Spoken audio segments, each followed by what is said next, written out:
Assalamualaikum warahmatullahi wabarakatuh. Pemirsa Masyumi TV, alhamdulillah di studio telah hadir Dr. Abbas Thoha. Terima kasih Pak Abbas telah hadir. Pak Abbas ini dia adalah seorang pengamat, pemerhati, aktivis, juga penggiat ya kan dalam konteks politik. Ya, Pak Abbas ini angkatan 66 Pak Abbas ya, aktivis 66. Jadi udah bisa dibayangkan berapa puluhan tahun yang lalu sampai saat ini juga masih seorang orang yang ya aktif ya terkait dengan berbagai hal politikan saat ini Pak Abbas. Nah, jadi ini Pak Abbas sekarang kita bincang-bincang pemirsa terkait dengan ya politik ini nggak lepas dia, kalau kita bicara politik kan tentang negara ya. Nah, negara ini juga nanti tidak lepas daripada pemerintahan. Jadi bagaimana sebenarnya kalau kita mau memotret ini Pak Abbas kaitan hubungan antara pemerintahan yang itu adalah salah satu bentuk daripada untuk menjalankan kenegaraan ini ya, supaya kita menghasilkan satu ya negara yang adil dan makmur itu. Nah, ini rangkaian daripada ini kunci-kuncinya di mana Pak Abbas? Ya. Terima kasih, baiklah. Bismillahirrahmanirrahim. Assalamualaikum warahmatullahi wabarakatuh. Waalaikumsalam. Sudah lama tidak muncul di TV Masyumi. Ya. Kepada para netizen, khususnya keluarga Masyumi TV di Nusantara maupun diaspora. Dan juga kepada saudara-saudara tercinta, satu nusa, satu bangsa, satu tanah air, yaitu Indonesia, yang dalam kelembagaan disebut suatu negara yang namanya NKRI. Nah, sebagaimana sudah diantarkan oleh Ustadz, ya, ini Ustadz juga, politisi juga ini, dan juga seorang penulis ya, Ustadz Adnin. Jadi barangkali kita mulai beginilah. Perjalanan hidup anak manusia, kalau bercerita dari Adam, jauh sekali ya. Kalau bercerita dari Darwin, kita ini monyet semua, begitu. Ya. Nah, dalam perjalanan itu, muncullah namanya suatu keluarga. Meningkat, keluarga itu tumbuh berkembang menjadi masyarakat. Masyarakat membuat satu komunitas. Kemudian komunitas itu kemudian mereka punya wilayah, mereka punya orang-orang atau manusia penduduk, dan mereka membuat aturan yang kadang-kadang aturan itu tidak tertulis tempo dulu, tapi presiden saja. Ya. Nah, kemudian bertumbuhlah, kemudian manusia ini semakin hari semakin modern. Di samping itu juga ada panduan dari kitab-kitab Taurat, Injil, Zabur ya. Kemudian kalau di Hindu ya agama tertua di bumi ini ya, itu juga ada ya. Nah, ini kata orang tertua, padahal Islam itu lahir sejak Adam begitu. Ini pemahaman lain. Jadi kalau kita lihat seperti itu, tentu kalau kita bicara tentang dikaitkan manusia dan perpolitikan, tidak terlepas daripada tiga pokok ya, yang harus kita kenali secara baik. Pertama, apakah itu negara? Ya. Kemudian bicara tentang apa ideologi atau sikap atau pandangan yang paling dalam di antara masyarakat itu sendiri, yang dia pegang menjadi suatu cita-cita. Setelah itu politik. Nah, ini kadang-kadang di dalam pendekatan filsafat, mana yang muncul ini? Apakah ilmu politik dulu, ya? Apa ideologi dulu? Apa? Nah, ini tidak kita bahas sejauh itu. Yang jelas adalah yang namanya ideologi itu, ya, nah, adalah satu cita-cita atau satu harapan yang dipegang oleh orang yang memegangnya secara komit dan konsisten untuk diwujudkan. Terlihat dari perilakunya, terlihat dari gerakannya, terlihat dari upaya-upaya pencapaian itu. Itulah ya garis besarnya yang namanya ideologi. Sedangkan negara, seperti yang tadi disampaikan, negara itu adalah satu wadah. Wadah tempat manusia berkumpul dengan beragam perilakunya, ya, dalam satu lingkungan teritori atau wilayah sendiri. Karena yang namanya negara harus memenuhi unsur adanya negara, adanya manusia, ya, kemudian adanya tujuan dari mereka itu. Ada 3 unsur pokok, dan kemudian yang paling penting itu adalah kedaulatan. Nah, kalau di komunitas makhluk lain, binatang, itu untuk daerah singa komunitasnya, itu dia dengan cara memberikan ya ruang tertentu melalui ya cara-caranya dengan buang air kecilnya, sehingga dia tahu inilah batas wilayah saya. Begitu juga dengan misalnya binatang yang lain. Nah, untuk itu suatu negara, apa tadi unsurnya? Ada penduduk, ada teritori, ada kedaulatan. Nah, suatu negara dalam abad modern ini itu harus ada pengakuan dari negara-negara lain. Nah, ini seperti perjalanan ya lahirnya Republik Indonesia sebagai suatu negara yang diawali dengan ya adanya imigran dari Arab, dari Yaman, kemudian ada juga dari China, kemudian mereka tumbuh berkembang di sini, ya. Kemudian ada pribumi yang ada, terjadilah interaksi di mereka dan ada semacam kesamaan pendapat. Akhirnya timbullah satu daerah-daerah tertentu yang disebut daerah teritori daripada kesultanan. Karena pimpinannya disebut sultan. Karena datangnya dari Timur Tengah. Kemudian ada lagi daerah lain. Yang disebut dengan satu daerah tertentu. Yang dipimpin oleh seorang yang namanya pangeran. Seperti pangeran di Monjol. Itu punya teritori tertentu. Ya. Jadi di sini ada negara. Kemudian tentunya ada ideologi negara. Karena negara tersebut harus memiliki ideologi. Supaya jelas arahnya kemana, kan ideologi itu memandu ya. Nah, jadi untuk itu maka Indonesia telah memilih dan menetapkan ya oleh founding fathers kita, ideologi negara kita adalah Pancasila.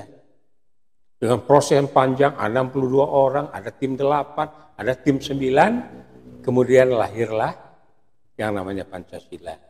Terus Pancasila itu apa? Kan begitu. Adalah kesepakatan mereka ya yang mewakili berbagai etnis dan kepulauan yang berpendapat dengan satu nusa, satu bangsa, satu nas. Kemudian satu yang namanya ideologi yaitu Pancasila. Maka di sini dikatakan kalau negara itu ada konotasi memaksakan. Kalau ideologi negara itu sudah ditetapkan, maka negara memaksakan agar seluruh masyarakat yang ada di situ untuk melaksanakan ideologi tersebut. Nah, sedangkan politik adalah bagaimana untuk merealisasikan tersebut di dalam internal, ya, aturan main di dalam negara itu, dan bagaimana ideologi itu bisa ditumbuh kembangkan dan kedaulatan tadi suatu negara dijaga. Nah kemudian di dalam perkembangannya, ya karena ideologi itu tumbuh berkembang juga, nah kita mengenalkan ada ideologi tadi kalau Indonesia Pancasila. Kalau kita urut ke belakang kan cikal bakalnya dari Aristoteles dari Yunani kuno ya, 18, 19, Aristoteles, Hedorus, kemudian kita mengenal juga dari kalangan-kalangan filsuf Islam, ahli-ahli Islam, ada Al-Ghazali, Al-Farabi. Di mana kalau dari mereka itu sederhana saja. Arti daripada politik, bagaimana mencapai ideologi, merealisasikan ideologi yang telah dicapai. Nah kenyataannya bagaimana di Indonesia? Nah di Indonesia ini adalah ideologinya jelas Pancasila. Kemudian sempat dipertentangkan. Ya, Tetapi kemudian tim 9 telah menetapkan Pancasila. Di sana juga ada Mr. Maramis ya, yang mewakili Katolik atau Nasrani begitu. Setelah itu Pancasila berjalan. Nah, waktu mengawali itu disitulah hebatnya Bung Karno tadi. Kita harus membangun kesatuan. Tidak boleh kita mengagungkan atau mendewakan diri kita sendiri. Karena kita ini adalah satu komunal. Nah, ini sesuatu kata-kata mutiara menurut Haji Agus Salim. Namun ternyata kemudian ya apa yang disampaikan oleh Bung Karno tadi, dia melepaskan diri. Dia tampil dengan pribadinya, kemudian menjadi magnitude terhadap gerakan yang ada di dalam negara Republik. Yang negara Republik Indonesia itu oleh Masyumi dulu Pak Natsir diintegrasikan dengan dukungan negara-negara yang ada, Kesultanan daerah dari Republik Indonesia Serikat menjadi negara kesatu Republik Indonesia. Jadi jelas ada NKRI, ada ideologinya Pancasila. Nah kemudian bagaimana ini supaya bisa direalisasikan? Nah bagaimana? Untuk merasa itu ada acuannya. Nah acuannya adalah sifat dan langkah dan ciri itu menggunakan Pancasila dengan sila pertama Ketuhanan Yang Maha Esa. Sedangkan apa tujuannya itu? Jelas tujuan masyarakat adil dan makmur. Tapi apa? Tidak, di dalam pembukaan Undang-Undang Dasar 45 dijelaskan di sana mencerdaskan bahasa, tegak secara berdiri, politik bebas aktif, dan sebagainya. Namun dalam perjalanannya, Indonesia ini terombang-ambing. Mulai dari zaman Bung Karno yang kita sebut dengan Orde Lama, ini ya suatu negara itu dikembangkan melalui yang rata-rata mengatakan demokrasi, bukan otoriter. Tapi kenyataannya dalam demokrasi itu sendiri juga ada nilai-nilai otoriter. Nah Bung Karno ini termasuk juga ini walaupun halus caranya dengan demokrasi terpimpin. Kemudian menambah lagi dengan Nasakom, mencoba mempertemukan air dan minyak. Nah kalau air dan minyak itu sekarang yang ada adalah dengan air kita bisa menggerakkan mesin uap menjalankan. Kan begini Pak Bas, ya. Kan dalam pembukaan Undang-Undang Dasar 45 itu kan begitu indahnya. Ya. Tujuan dari bernegara itu tadi sudah disebutkan, masyarakat adil dan makmur dan lain sebagainya lah. Nah, dan itu kan dari tahun 45 kalau kita lihat sampai sekarang itu kan tidak terwujudkan. Yeah. Apa yang begitu indahnya tadi itu ikut melaksanakan ketertiban dunia. Ya, betul. Kita begitu lemahnya, ya nggak ada apa-apanya kita kan di dalam konteks nggak banyak dipandang lah. Nah, pertanyaannya menurut Pak Abbas itu adalah dari tahun 45, 79 tahun hampir umur kita dari sejak merdeka itu belum terwujudnya ini, udah hampir 79 tahun. Sementara kalau kita lihat Islam itu waktu zaman Rasul di Madinah 2 periode cukup, 10 tahun di Madinah itu terwujudkan. Nah, ini 79 tahun dan nggak tahu sampai kapan terwujudkan. Sementara kalau di periode Madinah tadi cukup 2 periode, itu bahkan begitu hebat. Bagaimana kita mengatasi masalah ini? Ya. Jadi kalau kita mengacu kepada era Rasul dan Khalifah, ya, Khulafa'i Rasyidin di sana, dalam waktu singkat bisa memformulasikan itu sehingga ya paham yang mereka anut itu dapat direalisasikan. Namun excuse daripada ahli-ahli politik negara itu mengatakan ya era itu kan belum berkembang, terbatas, kehidupan gerakan ekonomi juga terbatas. Sebetulnya enggak juga demikian karena etnis berbeda-beda, agamanya macam-macam juga. Daerah lain enggak semaju Islam waktu itu kan. Enggak, jadi, daerah barat malah zaman kegelapan juga. Yang kan sebagaimana kita tahu sebetulnya yang awal berkembang itu kan dari Roma. Ya, Roma menjajah demikian, balik lagi Indonesia menjajah itu sama juga dengan kasus Palestina Al-Aqsa ya, berganti-ganti itu. Nah, jadi dalam hal ini adalah kata kuncinya ya. Kalau negara sudah ada, ideologi negara sudah ada, kemudian apa yang harus dilakukan dari siapa itu sudah ada.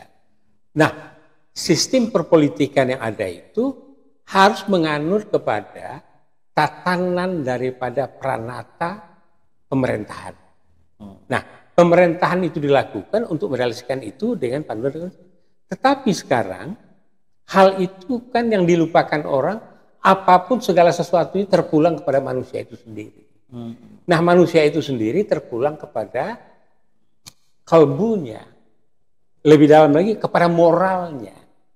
Nah, hebatnya pendahulu-pendahulu kita, apakah dia Nasaro, apakah dia Islam, apakah dia itu ada yang Buddha, most of them dia sepakat untuk membangun negara ini yang kemudian menjadi NKRI.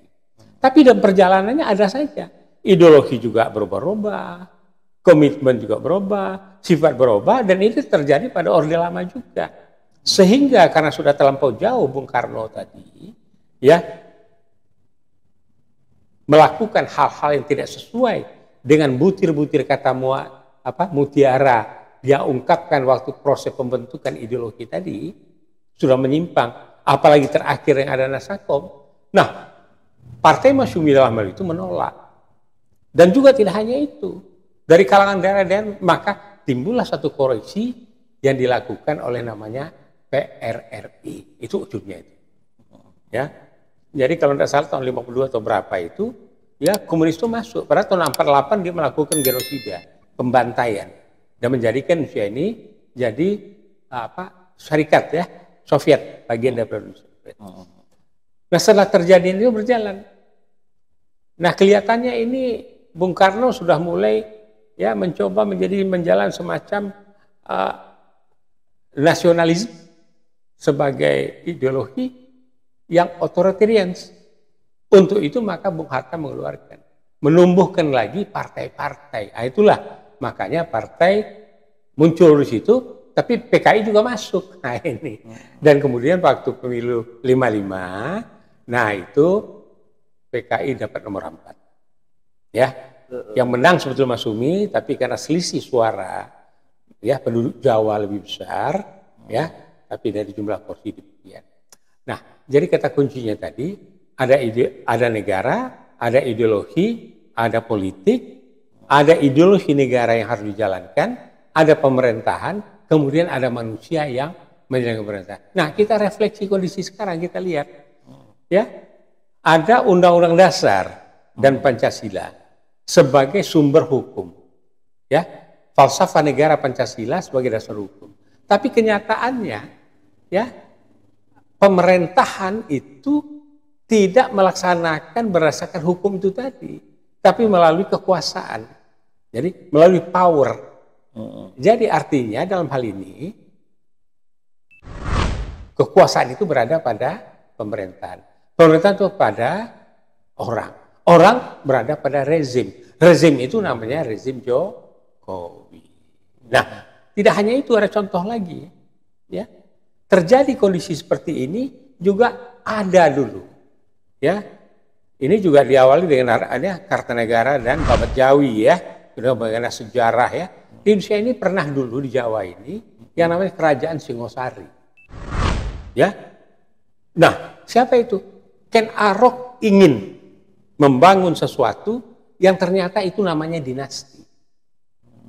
Jadi Ken Arok mengambil istri Tunggal Ametung, melahirkan anak juga, ya, Tunggal Ametung melahirkan anak, kemudian ada Anusapati. Nah, Tunggal Ametung dibunuh oleh si Ken Arok dibunuh oleh Anusapati, terus, ya, Singosari tumbuh berkembang menjadi besar, saling bunuh-membunuh, karena apa? Sumpahnya Empu Gandring, yang dibunuh karena waktu itu kerisnya belum selesai. Tetapi Singosari sempat besar, sehingga terakhir lahirlah yang namanya Kertanegara, begitu. Cicitnya barangkali buyut ya. Nah, setelah ini terjadi perebutan kekuasaan antara Raden Jawa dan Jagatuan, maka lahirlah mulai kerajaan-kerajaan berbau agama. Nah, waktu Kertanegara tadi, China datang, ya, mencoba mengokupai ekonomi dan malah membawa pasukan. Nah, Cina ini hebat pula, dia membuatlah Cheng Ho sebagai panglima yang Islam dia. Nah, tapi karena budaya Cina itu adalah budaya lacur, genosida, pembantaian, judi, ya enggak? menggadekan anak dan istri itu budaya mereka. Yang sekarang kalau kita menonton sinetron pendek itu tidak lepas ceritanya itu saja itu. Judi, gadekan istri, jadi orang kaya, menindas, kemudian merampas segala sesuatunya. Dan ini terjadi sekarang. Ya. Nah, ini bukan saya loh, ini kita nonton sinetron saja lah. Kebetulan saya senang mengikuti babatnya orang Cina. Saya pernah dulu di Taiwan 3 bulan dan beberapa kali di Hong Kong begitu. Nah, jadi dalam hal ini acuan kita bukan lagi Undang-Undang 45. Covernya Undang-Undang Dasar 45, di dalamnya sudah ada perubahan-perubahan, amandemen. Sehingga lahirlah Omnibus Law, kemudian mengenai kesehatan, mengenai tambang dan sebagainya, ya. Nah, untuk itu yang sedang bergerak ini itu akan ada lagi undang-undang mengenai masalah MK, ya. Nah, ini juga bahaya ini. Bisa-bisa jadi dengan MK dirubah maka akan terjadi nanti Paman Usman jalan terus, 3 yang disenting itu teleport, kemudian Prabowo juga bisa ya dihapus dalam peta perpolitikan oleh rezim Jokowi ini. Itu menurut pandangan saya. Karena gejalanya sudah kelihatan. Ya gitu Ustaz Arvin. Ya, terima kasih Pak Abbas, pemirsa. Tadi kita telah berbincang terkait dengan negara yang di situ ada ideologi, yang menjalankan ideologi itu adalah pemerintahan, ya, dan kaitan antara semua ini itu pada konteks kekinian kita itu persoalan, ya, bagaimana menerjemahkan ideologi tadi pun itu adalah ada perubahan-perubahan, munculnya Nasakom, padahal kan harusnya itu tidak ada kan. Betul. Dari 45, tapi kan telah terjadi perubahan ideologi. Yang ini sekarang adalah neoliberal, mengatasnamakan penafsiran terhadap Pancasila, padahal cara pandang itu adalah sudah neolib, dan ini membawa apa yang tadi disebutkan di dalam pembukaan Undang-Undang Dasar 45, masyarakat adil makmur yang diberkahi Allah lain sebagainya, itu kan semakin jauh, apalagi menerjemahkan itu juga masih menjadi satu masalah, ya. Undang-undangnya bisa jadi bagus, tapi pelaksanaan terhadap undang-undang itu juga satu masalah, dan itu kembali pada akhirnya kepada manusia juga. Nah, manusia yang tentu harus ada perubahan-perubahan, ya. Terima kasih Pak Abbas, mengingat waktu kita juga terbatas, pemirsa sekalian. Semoga yang kami tampilkan dari dialog ini membawa manfaat bagi kita.